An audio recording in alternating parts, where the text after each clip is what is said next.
Pinampugay natin ang mga guro at ang kanilang mahalagang tungkulin at responsibilidad sa ating lipunan.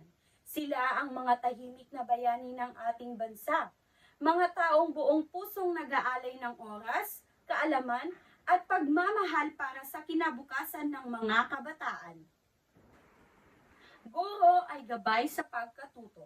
Sa kanilang mga kamay, natututo ang mga mag-aaral ng iba't ibang kaalaman, mula sa pangunahing asignatura hanggang sa mga kasanayang magagamit sa totoong buhay.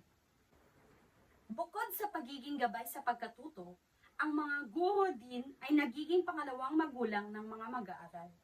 Sa loob ng silid-aralan, tinuturuan nilang mga bata ng tamang asal, disiplina, at pagmamalasakit sa kapwa.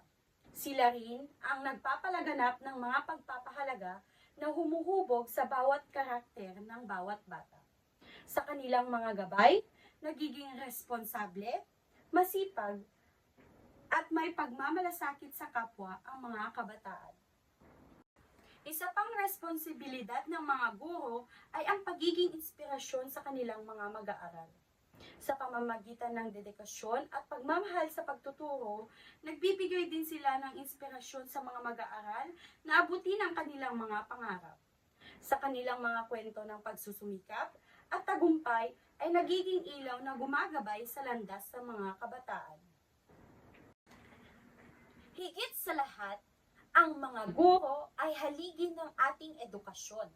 Sila ang nagsusumikap na itaguyod ang pagkatuto at pag-unlad ng mga kabataan, na siyang susi sa pagbuo ng isang mas maunlad at makatarungang lipunan. Sa kabila ng lahat ng hamon ng kanilang kinakaharap, maging sa limitadong resources, oras at sakripisyo, ang mga guro ay patuloy na nagbibigay ng buong puso sa pagtuturo. Kaya't sa araw na ito, ating kilalanin at pasalamatan ang lahat ng guro sa kanilang walang pag-iimbot na paglilingkod. Sila ang mga tunay na mga bayani, hindi lamang para sa kanilang mga estudyante, kundi para sa buong bansa. Maraming salamat po sa pakikinig. Maraming salamat po. Ako si Binibining Joanna Rose V. Centeno at mabuhay tayong mga guro!